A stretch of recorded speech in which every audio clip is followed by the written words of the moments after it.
Yeah, it's the Snapchat generation, you know. The 8th grade. I saw that movie. Oh, Tim, how was it? Honestly, what people I feel like aren't saying is that it actually really captures like what it means to be in 8th grade in 2018. Wow. Yeah. That's so nice. Yeah, it's just like it's honest. It's an honest portrayal. And they weren't afraid to go for that R rating either, despite the fact that 8th graders wouldn't be able to see it as much. And that was Bo Burnham. And he's what? He's still only like 18 years old, right? He's a millennial. Yeah. It has to be said. He is. Well, God bless him. God bless his family. God bless the troops. Yes. All of them. And also it was nice of Bo to donate all of the earnings from that movie to the troops. I thought, wow, that was so brave to come when out that and do. When that 8th grade girl joins the army and takes out those freaking I don't want to say who they are. There's some from one of these countries. That's the part I didn't like. Yeah. Yeah. I mean, it was a little heavy-handed when they just ended it with her saying, "I'll kill you, ISIS." Yeah, she's like, and anybody, and she said when she looked at camera, says it doesn't have to just be ISIS. I was like, whoa. The part where she's just like covered in blood and she just says, "Man, I love killing people. Yeah, I just enjoy it." And then in the theater when that happened, a lot of old people got like really upset, and some people actually left. And it's just like people don't get millennials, you know? Mm-hmm. Yeah. Well, these baby boomers, they're all freaking so old. They're going to die any minute now. So we don't even have to worry about anything they think about because they're dead. I got an app on my phone that counts down until all the baby boomers die.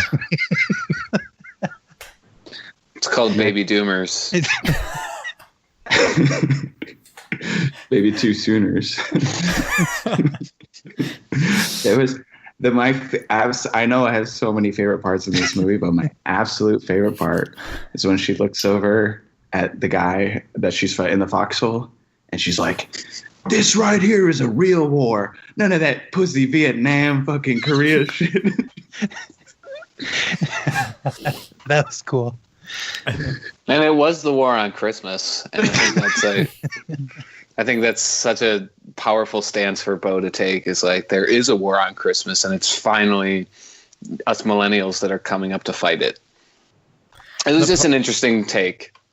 The part where she's doing the Instagram live stream and she like has the I won't say what country he's from, but the prisoner of war will just say tied up in the chair in that shed in that desert scene, you remember? And she just has it on selfie mode. She just shoots him in the face.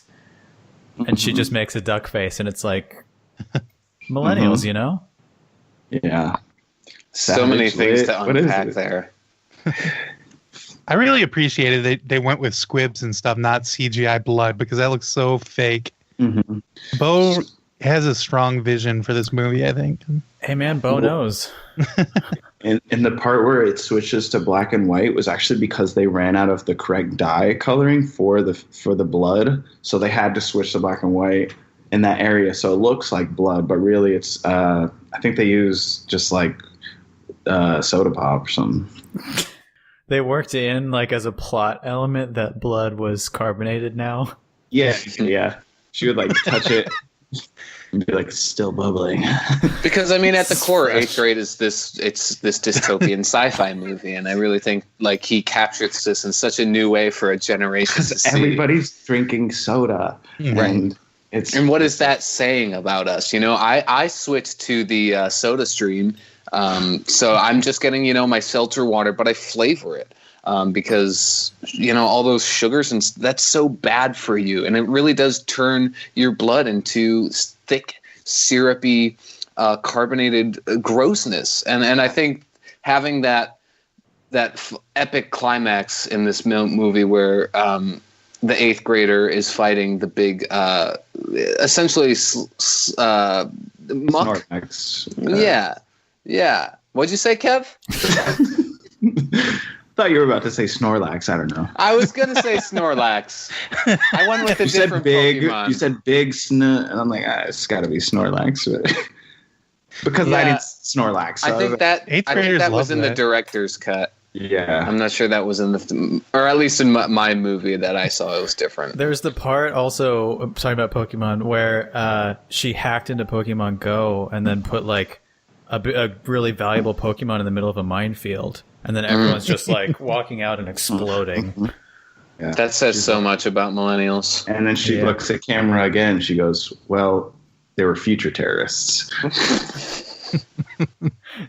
Now, we're talking about a lot of the stuff we liked about the movie. There was some stuff I didn't like. Like, I didn't like the frank look at sex. That, you know, these young... Gross. Right. It was so gross. I mean, not needed, not necessary, not a good part of the... Yeah. I didn't like how these little kids were, like, swearing and stuff. That wasn't good. I didn't like too edgy, I thought. Just stick to... like the shootings and the war stuff. let's not Just like stuff pretend. that we as Americans know and love. Like if they took out all the sweary bad stuff and just maybe did the plot of Dog Days, like maybe in between. I don't know what the plot of that is, but it seems like a really nice wholesome movie. And just do Dog Days mixed with, it's kind of like a Megan Levy kind of movie, you know, Dog Days and war. Because that's the kind of movie I like. Yeah, definitely. I had this conversation with my wife the other day. We were talking about Lady Bird, and I just couldn't connect to it because, you know, they're talking about, you know, teens and schools and things, and I relate to teens and schools being shot. Like, that is something that I can connect to as an American. It's as American as apple pie. It's just people in school getting killed. And they just didn't, there wasn't anything for me to grab onto. It felt more like a fantasy flick to me. Mm-hmm. That's why in 8th grade, this is actually in 8th grade, that scene where they're preparing for a school shooting at the beginning. We all loved that, right? Yes. Well, I did see this movie. And it was then scary when the she kid said lock and load, and, you know. She said ride or die, bitch, I think. It was a little bit of a Chekhov's gun thing for me. I didn't like it. Like, okay, they're setting up, they're preparing for a school shooting at the beginning. I want there to be a school shooting by the end, you know? I didn't like that part. But then I did like the part where there was.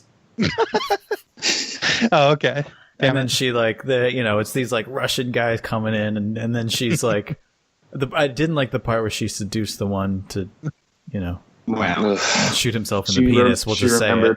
She remembered her training, and that kind of like overtakes you. So I didn't think of it. I just saw her as like an agent who we all like. We all like agents, and she's just doing her job.